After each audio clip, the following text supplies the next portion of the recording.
Hello, કેમ છો મારા પ્યારા વાલા બચ્ચાઓ? ધોરણ 11 સાયન્સ, રાઈટ? ઓકે, આજે સ્વાધ્યાય નથી, ઉદાહરણના થોડાક દાખલા ગણવા છે. જે ટોપિક લાસ્ટ ટાઈમ ક્લિયર કર્યા કયા કયા હતા?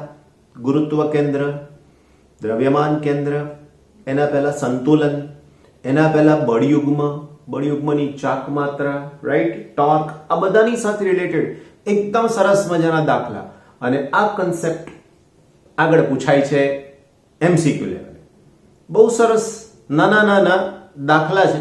નાના નથી હો, જોશો તો ખબર પડશે. પહેલો દાખલો નાનો છે, પછીના દાખલાની મજા કંઈક અલગ છે, રાઈટ? આખી સિસ્ટમ હું તમને સમજાવીશ, મોડે થઈ જશે મારી જોડે, રાઈટ ને? ચાલો, ઉદાહરણ નંબર 7.7 ની વાત કરીએ.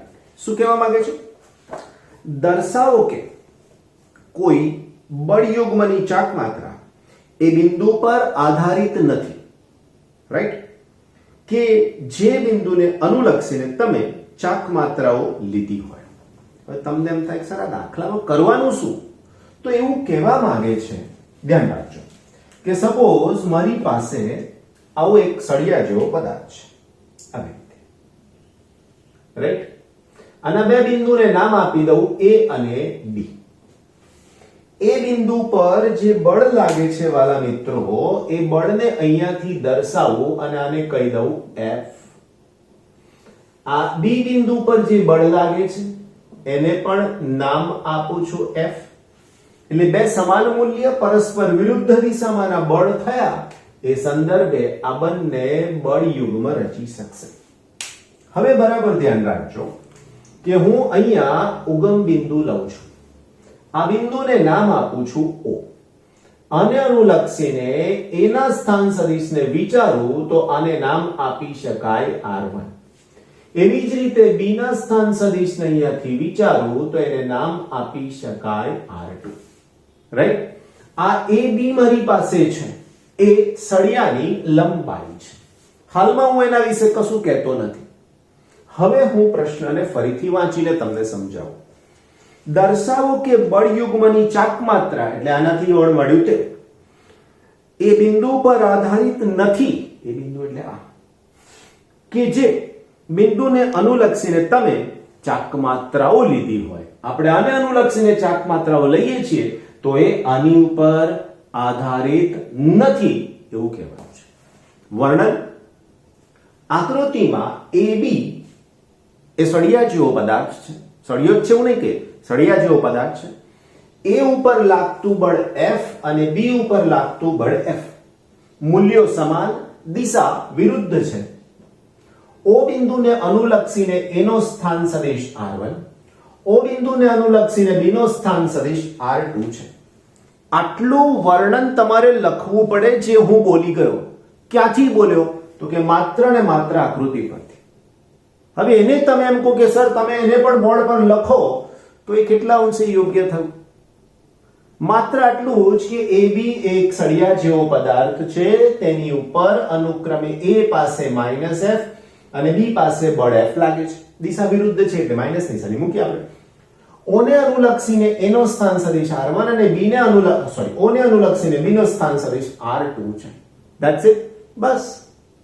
હવે હું અહીંયા પરિણામી ટોર્ક શોધું છું, A અને B પાસેનું પરિણામી ટોર્ક. તો લખીએ, માટે પરિણામી ટોર્ક બરાબર ટોર્ક 1 પ્લસ ટોર્ક 2 થાય. હવે ટોર્ક 1 શું થશે? તો કે O ને અનુલક્ષીને A પર ટોર્ક. તો ટોર્કનું સાદું સૂત્ર, તો કે torque 1 is equal to R1 cross F. પણ વાલાઓ આ F તો કેવા છે? તો કે માઈનસ. એવી જ રીતે O ને અનુલક્ષીને B પર ટોર્ક, તો ટોર્ક 2 ઇઝ ઇક્વલ ટુ, સૂત્ર લખી શકીશ R2 ક્રોસ F. અહીંયા કિંમત જ મૂકવાની છે, હે ને? ઓકે, તો આવું લખી શકાય. માટે torque 1 is equal to R1 cross. હવે ધ્યાન રાખજો, હું આને આવી રીતે લખી દઉં છું, માઈનસ R1 ક્રોસ F. આ માઇનસ નિશાની મેં આગળ મૂકી દીધી, કોઈ ફરક નથી પડવાનો એવું ધ્યાન રાખજો. તો r1 cross f plus r2 cross f, right. હવે હું આમાંથી f ને બહાર લઈ લઉં છું. શું કરું છું? f ને બહાર લઈ લઉં છું. તો આની અંદર આવું થઈ શકશે, ક્રોસ કરીને f ને મેં બહાર લઈ લીધું. તો r2 પ્લસ છે ને r1 માઇનસ છે, તો મારાથી આવું લખી શકાય કે r2 માઇનસ r1 સમીકરણ નંબર 1 થાય, રાઈટ. આકૃતિ પરથી નવી કંઈક માહિતી આપો તમને, જો પરંતુ આકૃતિ પરથી શું થઈ શકશે? તો કે r1 સદિશ પ્લસ સદિશ ab is equal to r2. આ r1 છે, a થી b ને જોડતો સદિશ, એની દિશા. તો આ એક સંદર્ભ બિંદુ લીધું, ત્યાંથી પહેલો સદિશ, એના હેડ પર આ સદિશનું ટેલ, બીજો સદિશ, પહેલાનું ટેલ, બીજાના હેડને જોડી દો. એટલે ત્રિકોણનો નિયમ થયો. તો અહીંયા લખી શકીએ ત્રિકોણના નિયમ મુજબ આ વધારાનું જ્ઞાન જેને ચેપ્ટર નંબર 4 નથી આવડતું, નથી જોયું, એના માટે આ છે. જેને ખબર જ છે એના માટે આ છે, રાઈટ. ઓકે, છે તો એક જ, પણ આ શબ્દ જરૂરી હતો, રાઈટ. હવે મારે શું જોઈએ છે? તો કે r2 માઇનસ r1. આને લઈ જાઓ આ બાજુ, તો લખી શકું માટે સદિશ ab is equal to r2 minus r1 થાય. સમીકરણ 2. That's it. સમીકરણ 2 નો ઉપયોગ 1 માં કરતા, રાઈટ. સમીકરણ 2 નો ઉપયોગ 1 માં કરતા. તો હવે થઈ ગયું ટોર્ક ઇઝ ઇક્વલ ટુ આની જગ્યાએ ab cross f. That's it. હવે જુઓ તમારી ટેક્સ્ટ બુકમાં લખ્યું છે ab ક્રોસ f. સ્પષ્ટપણે આ ઉગમ બિંદુથી, એટલે કે જે બિંદુથી અનુલક્ષીને ચાકમાત્રા લીધી હતી તેનાથી સ્વતંત્ર છે. બસ છેલ્લું વાક્ય લખી નાખવાનું. એટલે કે પ્રશ્નમાં જે શબ્દ વાપર્યો છે તે, એટલે કે બળયુગ્મની ચાકમાત્રા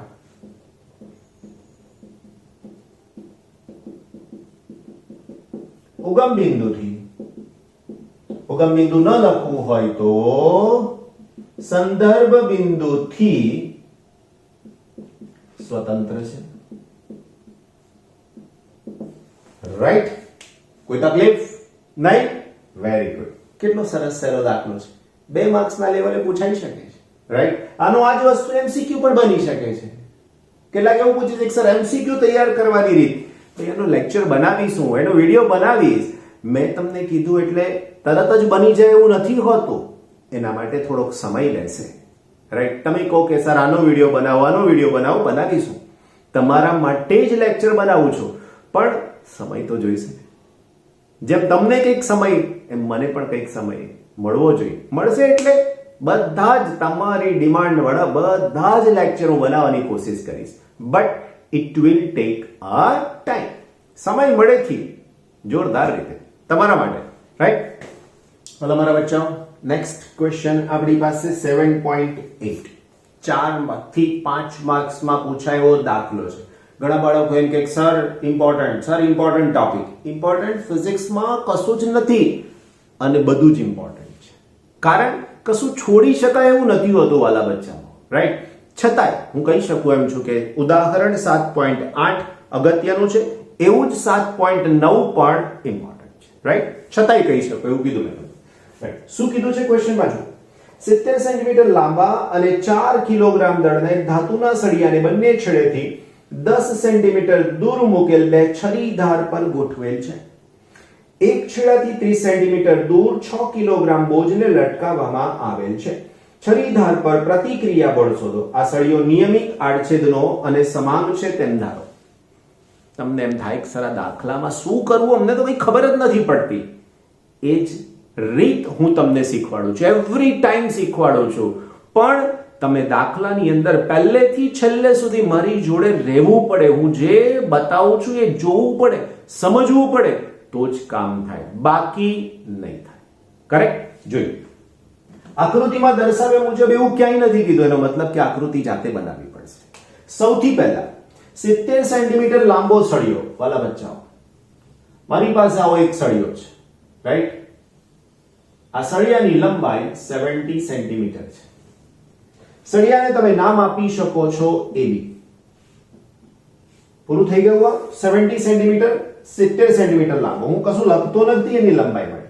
પછી એવું કીધું છે કે 4 કિલોગ્રામ દળનો સળિયો છે, એટલે સળિયાનું દળ 4 કિલોગ્રામ. પછી આપણે લખીશું એના પછી બંને છેડેથી 10 સેન્ટીમીટર દૂર મૂકેલા બે છરીધાર નાઇફ એજ પર ગોઠવેલો છે. હવે નાઇફ એજ એટલે શું? તો કે તમે એવું વિચારો કે એક લાંબુ પાટિયું છે, તમારે એને સહેજ ઉચકીને મૂકવું છે, તો તમે નીચે કેવો સપોર્ટ મૂકો છો, બસ એ સપોર્ટ પહોળો હોય એની જગ્યાએ એકદમ પાતળો શાર્પ બનાવી દેવામાં આવે. શાર્પનો મતલબ આમ એકદમ ધારદાર. અહીં દોરું છું એટલે સમજાશે, રાઈટ? તો આ છે એક સપોર્ટ મૂક્યો અહીંયા, એમ તો રહી શકે. બીજો સપોર્ટ અહીંયા મૂક્યો.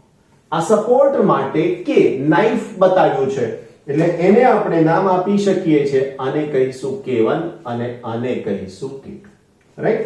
બંને કેટલા સેન્ટીમીટર અંતરે કીધું છે? 10 સેન્ટીમીટર. પછી હું લખું છું બધું.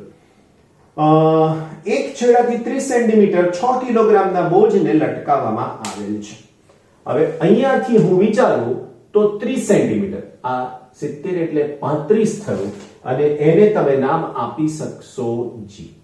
હવે બીજું અહીંયા 30 સેન્ટીમીટર, તો એને મેં નામ આપી દીધું P. બુક પ્રમાણે જ નામ આપું છું એટલે તમને કોઈ જ મુશ્કેલી નહીં જ નડે. હવે બધી જ લંબાઈ ને બધું જ હું તમને બતાવી દઉં. અહીંયા થઈ શકશે સળિયાનું વજન W, અહીંયા થઈ શકશે જે વજન લટકાવ્યું છે તે, that means W1. ઓકે, બીજી વાત. હવે અહીંયાથી આટલું અંતર કેટલું હોઈ શકે વાલા મિત્રો? આખા સળિયાની લંબાઈ કેટલી કીધી છે? 70. 70 માંથી 10 સેન્ટીમીટર અહીંયાના નીકળી ગયા. આ જે લંબાઈ છે તે 10 સેન્ટીમીટર, તો 35 અહીંયાનો થાય. આ અંતર અહીંયાથી થઈ શકશે 35 સેન્ટીમીટર, રાઈટ? એવું અહીંયાથી પણ 35 સેન્ટીમીટર, રાઈટ? આ 35 થઈ. ઓકે, હવે 35 થયા પછી 10 નીકળી જાય તો આ કહી શકાય 25 સેન્ટીમીટર. એવું અહીંયાથી પણ થાય 25 સેન્ટીમીટર, રાઈટ? એવું અહીંયાથી તમે બતાવી શકો છો 10 સેન્ટીમીટર, રાઈટ? બીજી વાત, હજુ મારે તમને એક અંતર કહેવાનું છે, એ આ બે વચ્ચેનું અંતર, આ બે, અને આ અંતર 5 સેન્ટીમીટર. કેમ?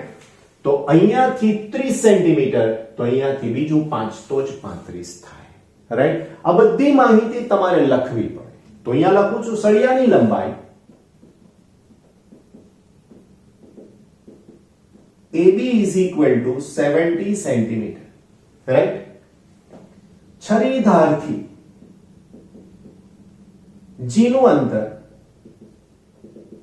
જેને હું કહીશ K1G is equal to K2G, it is equal to 25 centimetre. જે જરૂર છે બધું જ આપણે લખીશું. સળિયાનું વજન, સળિયાનું દળ is equal to કેટલા કિલોનો કીધો છે વાલા મિત્રો? 4 કિલોગ્રામ, 4 kg. એના પછી P પાસે લટકાવેલ દળ, જેને હું કહી શકીશ 6 કિલોગ્રામ, તો અહીંયા હું કહીશ 6 kg, રાઈટ? આ બધું જ આપણે લખ્યું. ઓકે, PG, P એટલે જ્યાં દળ લટકાવ્યું છે, G એટલે કેન્દ્ર સળિયાનું, તો PG is equal to 5 centimetre, right? Okay, A K1 અને B K2 10 centimetre. A K1, A K2 10 centimetre. લગભગ આની જરૂર નહીં પડે, રાઈટ? હવે માહિતી આપી દીધા પછી તમારો પ્રશ્ન શું છે? તો કીધું છે કે છરીધાર પર પ્રતિક્રિયા બળ શોધો. પ્રતિક્રિયા બળ કઈ બાજુ લાગે વાલા મિત્રો? તો અહીંયાનું બળ આ તરફ ઉપર લાગશે. K1 છે તો હું અહીંયાના બળને R1 કહું, અહીંયાના બળને હું R2 કહું. એટલે શોધવાનો પ્રશ્ન મારા માટે શું થઈ ગયો હવે? તો તમને એ પણ નોંધવું જરૂરી છે કે પ્રશ્નમાં શું શોધવું છે? તો કે R1 અને R2 કેટલા છે એ શોધવું, એ આપણો પ્રશ્ન થયો, રાઈટ? હવે અહીંયા આગળ વધવા માટે કયું સ્ટેપ વિચારવાનું, તો કે સળિયો સંતુલનમાં છે. બે સંતુલન આવે, એક રેખીય અને બીજું ચાલગતીય. બસ એનો ઉપયોગ કરો એટલે તમારો જવાબ રેડી. કરેક્ટ? તો અહીંયા લખું છું, ધ્યાન રાખજો. સળિયાના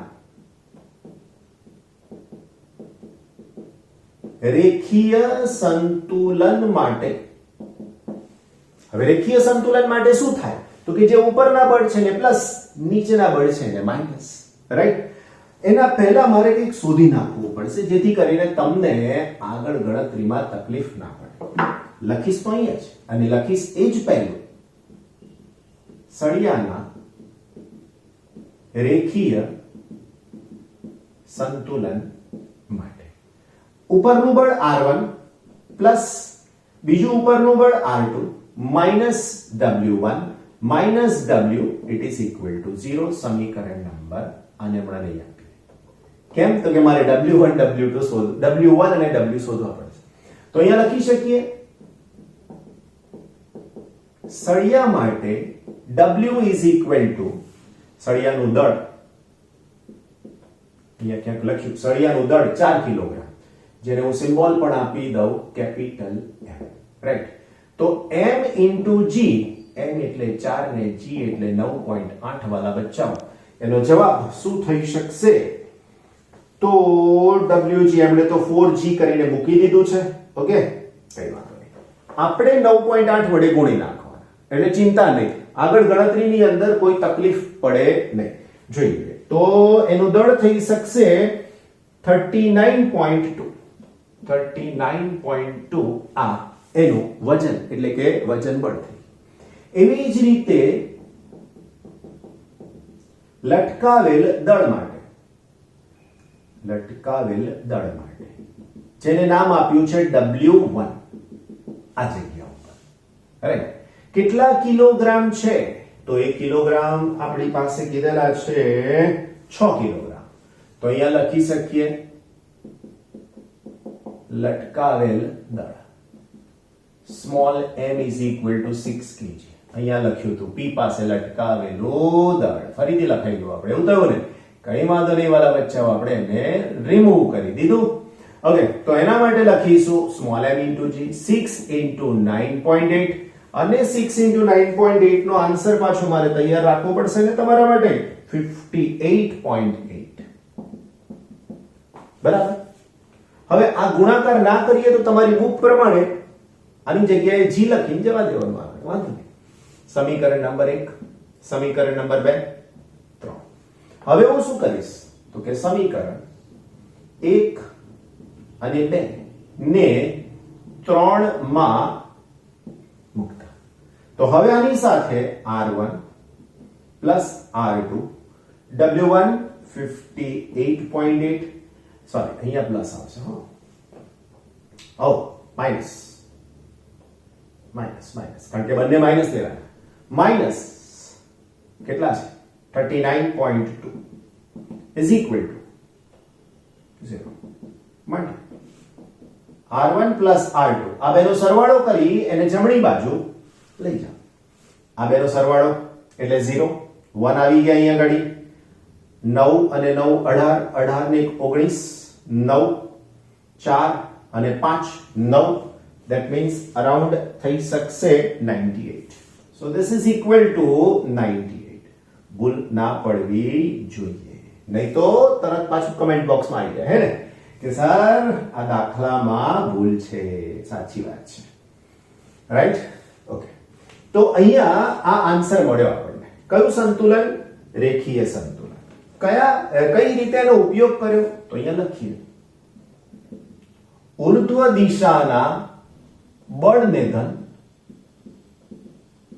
અને અધો દિશાના બળને ઋણ લેતા. રાઈટ? પ્લસ સમજાઈ ગયું? ફાઈન. હવે અહીંયા લખું છું ચાક ગતિય સંતુલન માટે કોને અનુલક્ષી છે? તો કે બિંદુ G ને અનુલક્ષી. હવે આને ફરે કેવી રીતના સળિયો? આમ ભ્રમણ કેવી રીતના વિચારી શકો આમ તો મધ્ય બિંદુને અનુલક્ષીને વિચારી શકાય એટલા માટે મેં જી લીધું રાઈટ ઓકે હવે અહીંયા લખીશું આપણે સમઘડી દિશાના ટોર્કને ધન અને વિષમઘડી દિશાના ટોર્કને ઋણ લેતા કરેક્ટ હવે ટોર્ક કેવી રીતના લઈશું તો અહીંયા લખીશું ટોર્ક બરાબર બળ ગુણાકારમાં ઉગમ બિંદુથી અથવા સંદર્ભ બિંદુથી અથવા તો બળ ગુણાકારમાં સંદર્ભ બિંદુથી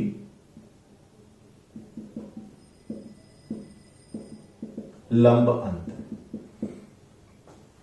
આને યાદ રાખજો ઇમ્પોર્ટન્ટ છે આ લખાશે તો જ અહીંયાથી સમજાશે તો જ અહીંયા આવશે ધ્યાન રાખજો ટોર્કનો જવાબ 0 થાય એ વાત નક્કી છે કારણ કે ચાક ગતિએ સંતુલન છે માટે ઓકે સૌથી પહેલું હું બળ R1 નો વિચાર કરું છું તો અહીંયા લખીશ R1 g થી અંતર તો R1g તો અહીંયા R1g ની જગ્યાએ એ અંતરને હું K1g પણ લખી શકું છું રાઈટ અને પ્લસ માઈનસ શું છે હું હમણાં કશું કહેતો નથી બીજું બળ જેને હું નામ આપી શકીશ W1 રાઈટ W1 નું g થી અંતર થાય pg એના પછી W આવે એનું અંતર g થી થઈ શકે 0 કેમ તો કે g ઉપર જ બળ લાગે છે તો g થી અંતર 0 થઈ જાય એના પછી આવે R2 અને એનું અંતર થાય K2g = 0 હવે આમાં મારે કોને પ્લસ કોને માઈનસ લેવા એ લાસ્ટ લેક્ચરમાં પણ સમજાયું છે આની સાથેના અત્યારે ફરીથી સમજાવું છું ધ્યાન એક જ વસ્તુનું રાખવાનું તમારે માત્ર અને માત્ર આ R1 ની વાત કરું તો બળ કઈ બાજુ લાગે વાલાઓ તો કે ઉપર રાઈટ ધ્યાન રાખજો બહુ શાંતિથી જવાનું બળ કઈ બાજુ ઉપર આ G બિંદુ પરથી અહીંયાનું અંતર એટલે એનો મતલબ કે મારે આમ રાખવાનું તો આ થઈ ગયું R1 અને આ થઈ ગયો એનો સ્થાન સદિશ R હવે તમારે નક્કી છે કે શોધવાનું શું તો કે ટોર્ક બરાબર સદિશ R ક્રોસ સદિશ F રાઈટ હવે મારી પાસે આ દિશામાં થયું આ ત્યાંથી દિશામાં R તરફ લઈ જવાનું એટલે R ક્રોસ F કઈ દિશા થઈ ગઈ સમઘડી કે વિષમઘડી એના ઉપરથી નક્કી થાય જો આમ ફેરવો કઈ દિશા થઈ તો કે સમઘડી હવે સમઘડી દિશા થાય તો અહીંયા જુઓ સમઘડી દિશાના ટોર્કને ધન અને વિષમઘડી દિશાના ટોર્કને ઋણ લેતા એનો મતલબ કે મારી પાસે અહીંયા પહેલું પદ R1g રાઈટ શું થઈ શકશે પ્લસ કે માઈનસ નક્કી કરવાનું છે રાઈટ રેખીય સંતુલન કમ્પ્લીટ થઈ ગયું હવે ચાક ગતિય સંતુલન લઈશું ચાક ગતિય સંતુલન આપણે આ બિંદુને અનુલક્ષીને લઈશું રાઈટ તો હવે અહીંયા લખું છું ચાક ગતિય સંતુલન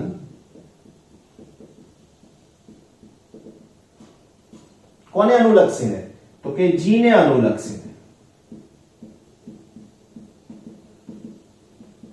રાઈટ બીજી વાત હવે એના પછી હું તમને એવું કહું કે સમઘડી અથવા તો વિષમઘડી દિશામાં ટોર્કને ધન અને સમઘડી દિશામાં ટોર્કને ઋણ લેતા આનાથી ઊંધું લઈએ તો પણ ચાલે યાદ છે ને લાસ્ટ ટાઈમના દાખલાની અંદર આ બધું વસ્તુ તમને સમજાવેલી છે દિશા કાં તો પ્લસ કાં તો માઈનસ બેવ ના લઈ શકાય બેવ પ્લસ બેવ માઈનસ નહીં લેવાય રાઈટ હવે એ ટોર્ક શોધીશું કેવી રીતના અહીંયા આગળ તો એની પણ તમને સમજૂતી આપી દઉં કે ટોર્ક બરાબર રાઈટ ટોર્ક બરાબર બળ ગુણાકારમાં સંદર્ભ બિંદુથી લંબ અંતર આ સૂત્ર તમારે લખવાની આવશ્યકતા નહીં હોય આ તમારું માઇન્ડ ક્લિયર થાય એટલા માટે રાઈટ હવે ધ્યાન રાખજો મારી પાસે સૌથી પહેલા R1 છે R1 બળ એટલે આ એનું સંદર્ભ બિંદુ એટલે કે G થી અંતર થઈ જશે K1G. તો અહીંયા લખીશ K1G. આ પોઈન્ટ આવડી ગયો એટલે દાખલો ક્લિયર થઈ ગયો. બીજું W1. તો W1 એનું અંતર છે PG. તો અહીંયા લખીશ PG. રાઈટ? PG. એના પછી આવશે W. પણ એ તો અંતર 0 છે. રાઈટ? એના પછી આવશે R2 અને એનું અંતર થઈ શકશે K2G અને સંતુલન છે એટલે 0. તમને એમ થાય 0 કેમ લીધું? તો 0 લેવાનો મતલબ વાલાઓ એક જ છે અહીંયા ગાડી કે જેમ આની અંદર summation F is equal to 0 એવું આની અંદર summation torque is equal to 0 થાય. કરેક્ટ? બસ તો પછી ચાલી નીકળીએ. હવે આમાંથી કોણ પ્લસ ને કોણ માઈનસ એ આ બેને અનુલક્ષીને નક્કી કરવા. ધ્યાન રાખજો, હું આકૃતિ દોરીશ અને સમજાવતો જઈશ. સૌથી પહેલા હું વાત કરી રહ્યો છું R1 ની. ધ્યાન રાખજો, R1 બળ આ દિશામાં છે. રાઈટ? R1 બળ અહીંયાથી આ દિશામાં છે. G ને અનુલક્ષીને આ દિશા છે. તમને અહીંયાથી આ દિશા R ની થાય. રાઈટ? કારણ ટોર્ક નું સૂત્ર છે આપણી પાસે કે torque is equal to R cross F. F એટલે આપણા કેસમાં R અને R એટલે સ્થાન સદિશ ને સ્થાન સદિશ એટલે આટલું અંતર. કરેક્ટ? બહુ સરસ. હવે આપણે R થી F ની દિશામાં ફરવાનું. આ R અહીંથી F, R આ સ્મોલ અને અહીંથી R આમ ફરવાનું. એટલે આ R એટલે આપણા કેસમાં શું થઈ ગયું મિત્રો? તો કે અહીંયાથી K1 અને G આ થઈ ગયું. પણ એને હું R કહી દઉં છું, સ્થાન સદિશ બતાવવા. બરાબર? હવે ફરવાનું અહીંથી આમ તો દિશા કઈ થઈ? સમઘડી કે વિષમઘડી? સમઘડી થઈ. તો આ દિશા સમઘડી. અને સમઘડી દિશા થાય એટલે આગળ શું મૂકીશ? માઈનસ. ક્લિયર? ઓકે, ફરીથી એકવાર W માટે જોઈ લેજો બરાબર ધ્યાનથી. W આમ છે. રાઈટ? હવે એનાથી G થી P એટલે અંતર અહીંથી આમ લઈશ. એટલે આ મારા માટે R થઈ ગયો ને આ મારા માટે W1 થઈ. લાવવાનું R થી F જ. આ અહીંથી આમ ગયા એટલે R થી F ગયા એવું R થી F જ આવવાનું. અહીંથી આમ, અહીંથી આમ. ઓકે, તો અહીંથી આમ આવું છું તો આ દિશા કઈ થઈ મને કહો? સમઘડી કે વિષમઘડી? વિષમઘડી. તો અહીંયા લખી શકાય વિષમઘડી. આ દિવ્યેશ સરની બતાવેલી ટ્રીક છે. બોર્ડમાં નહીં લખવાની, તમારી એક્ઝામમાં પણ નહીં લખવાની. ધ્યાન રાખજો, બુકમાં જોઈ લેવાનું નથી, નહીં લખવાની, પણ યાદ રાખવા માટે. રાઈટ? તો આ થઈ જશે પ્લસ. વાલા આ તો 0 છે. હવે તમારે પ્લસ લખવાય તો પ્લસ ને માઈનસ લખવાય માઈનસ, કોઈ ફરક નહીં પડે. રાઈટ? નાઉ લાસ્ટ વન આની સાથે. તો વાલા બચ્ચાઓ R2 અહીંયા છે ઉપર તરફ. રાઈટ? અને G થી આ R નું અંતર અહીંથી આમ લઈ જઈશ જેને હું R કહીશ. વાલા બચ્ચાઓ હવે મને દિશા બતાવજો. અહીંયાથી આમ કઈ દિશા થઈ? કોને? સમઘડી કે વિષમઘડી? દેખાય બિલકુલ ક્લિયર. ઘડિયાળના કાંટાની દિશા એટલે સમઘડી, એનાથી વિરુદ્ધ દિશા એટલે વિષમઘડી. વિરુદ્ધ છે એટલે હું અહીંયા પ્લસ લખી દઈશ. અને બચ્ચાઓ આ પદ તો 0 થઈ ગયું છે. રાઈટ? Now that's clear. હવે તો બહુ સરસ થઈ ગયું ને. સો માઈનસ R1. બચ્ચાઓ K1G ની કિંમત 25 છે. હવે 25 કિંમત છે, બધું અંતર મીટરમાં સેન્ટીમીટરમાં ધ્યાન રાખીને. રાઈટ? આપણી પાસે જે અંતરો લીધા છે, યસ, 0.25. ઓકે, એના પછી પ્લસ W1. સો વાલા બચ્ચાઓ W1 ની કિંમત આપણે શોધી છે. W1 58.8. 58.8. PG ની વેલ્યુ ક્યાં મૂક્યું છે? PG 5 centimetre. 5 સેન્ટીમીટર એટલે 0.05. આ તો 0 થઈ ગયું એટલે નહીં લખીએ. પ્લસ R2 વાલા બચ્ચાઓ K2G એટલે K1G અને K2G સરખા છે, જોઈ લો. K2G ક્યાં ગયું ભાઈ? K1G અને K2G. હા, 25 એટલે પાછું 0.25. Right? This is equal to 0. Now હવે મારી પાસે આ સૂત્રમાં R2 0.25. ધ્યાન રાખજો, આ બેની વાત કરી રહ્યો છું અહીંયાથી. તો આમાંથી 0.25 કોમન લીધે એટલે R2 minus R1 એની સાથે પ્લસ આ બેનો ગુણાકાર જે પદ આવે તે and that is equal to 0. શું આવશે પદનો ગુણાકાર? તો વાલા બચ્ચાઓ એ પદનો ગુણાકાર છે 2.94. 2.94. તો હવે આને હજુ આગળ એક્સટેન્ડ કરવું પડશે ને. સો 0.25 r2 minus r1 it is equal to minus 2.94. માટે r2 minus r1 is equal to okay 2.94 minus થઈ ગયા છે minus 2.94 divided by 0.25. હવે મારે આ માઇનસ કાઢી નાખવા છે તો શું કરીશ? તો આ માઇનસ ઓકે માઇનસ કાઢી નાખવા છે તો શું કરી શકીએ એમ છીએ? તો અહીંયા જે r2 r1 છે ને હું r1 r2 કરી આ માઇનસ નીકળી ગયા. It is equal to 2.94 upon 0.25. આનો જે આન્સર આવશે એ પણ તમને કહી દઉં. It is equal to 11.76.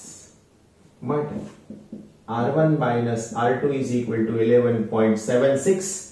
સમીકરણ નંબર આપીશું 5.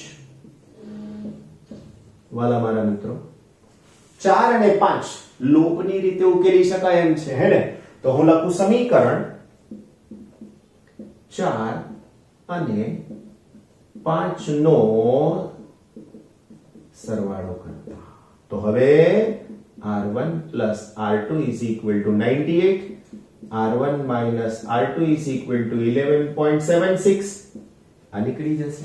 તો અહીંયા થઈ જશે 2r1 is equal to તો વાલા બચ્ચાઓ 2r1 is equal to થઈ શકશે 109.76. 76 તો છે 109.74.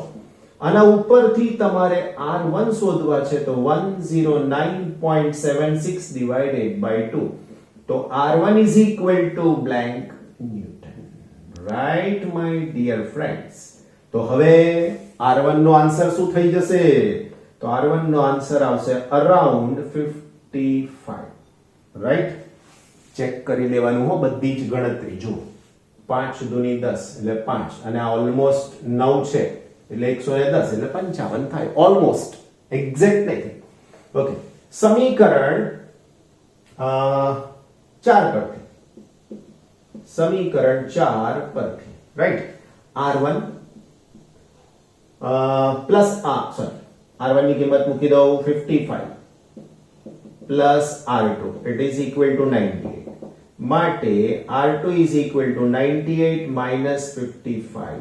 તો આન્સર જલ્દી બોલો બચ્ચા બડી. r2 is equal to 43 newton. બોલો કેવો સરસ મજાનો દાખલો છે.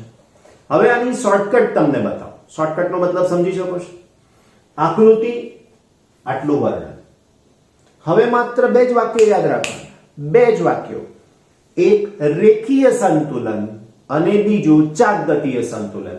રેખીય સંતુલન ઉપરના બળ પ્લસ નીચેના બળ માઈનસ એટલે તમે અહીંયા પહોંચી ગયા. ચાકગતીય સંતુલન આ 1 2 3 4 કન્સેપ્ટ યાદ રાખો. આ વસ્તુ યાદ રાખો. ગોખવાનું બંધ કરી દો ફિઝિક્સને. એકદમ સરસ રીતે સમજાવું છું. ગોખવાનું બંધ. બસ આ સૂત્ર લખાઈ જાય પછી તમે મને એમ કહો કે આમાં ક્યાં ફિઝિક્સ છે? સીધે સીધી કિંમતો મૂકવાની. આ લૂપની રીત. અલા બહુ દાખલા ગણ્યા ભાઈ તમે. સાચી વાત ને? Okay my dear friends. તો સરસ મજાનો દાખલો 3 થી 4 થી 5 માર્ક્સમાં પૂછી શકે છે. આપણે આખું જ ગણવાનું મસ્ત રીતે. કરેક્ટ? વાલા બચ્ચાઓ આવા દાખલા ઘણા બધા આગળ પણ છે. જોતા રહીશું. રાઈટ? આજના માટે આટલું પૂરતું છે. આ દાખલો સરસ મજાનો છે અને આજે તૈયાર થઈ જાય એવી મારી તમારી સાથે ઈચ્છા છે. રાઈટ? તૈયાર કરી નાખશો ને? Very good. બસ ફિઝિક્સ વાંચતા રહેજો. તમારા માટે હું નવા વિડીયોઝ તમે જે કહો છો એ પ્રમાણે બનાવતો રહીશ. પણ ફરીથી એકવાર ટાઈમ લાગશે એટલે બહુ ઉતાવળા નહીં થઈ જવાનું. શાંતિથી આપણી પાસે કામ કરવાનો સમય છે અને કામ કરી રહ્યા છે. પછી બહુ ઉતાવળા થઈ જાય છે બધા. એવું નહીં કરવાનું. શાંતિથી કામ કરવાનું. Right? Okay thank you so much. Take care of yourself and your, not my, our physics. Thank you so much.